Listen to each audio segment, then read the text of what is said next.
paneles ya se sacan. Empezamos por la plataforma de modelo energético. Está el compañero Mario y tenemos cable de sobra. Pues nos toca romper el hielo. Lo primero, dar gracias a todos y a todas por invitarnos y por estar aquí. También por venir y por hacer lo que estáis haciendo. Gracias a todos, a todas.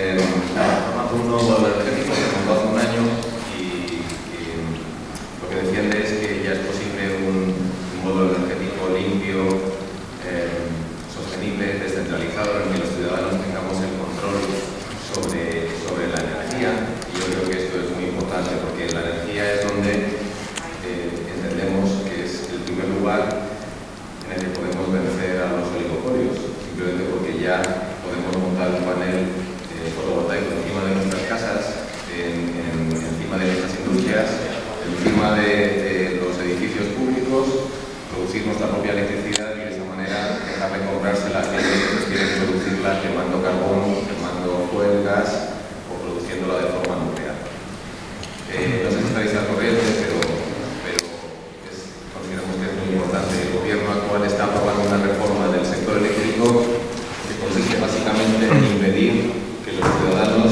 recuperen el control sobre la energía.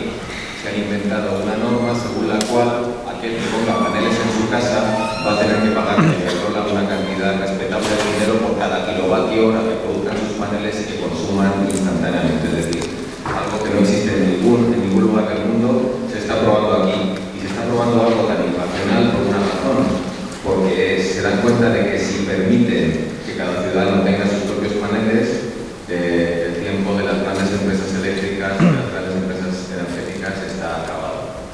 Entonces, yo creo que tenemos que luchar también e incorporar a las luchas de la red el objetivo de la soberanía energética.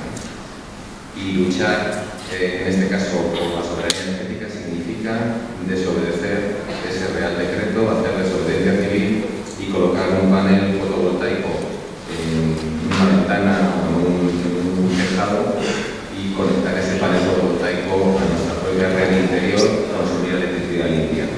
Si lo hacemos suficiente número de personas, seguramente conseguiremos también torcer la mano a aquellos que nos quieren imponer las leyes que solamente benefician a 4. Yo creo que es, insisto, estratégico incorporar la soberanía energética aparte de las otras soberanías que los ciudadanos tenemos que recuperar y garantizar.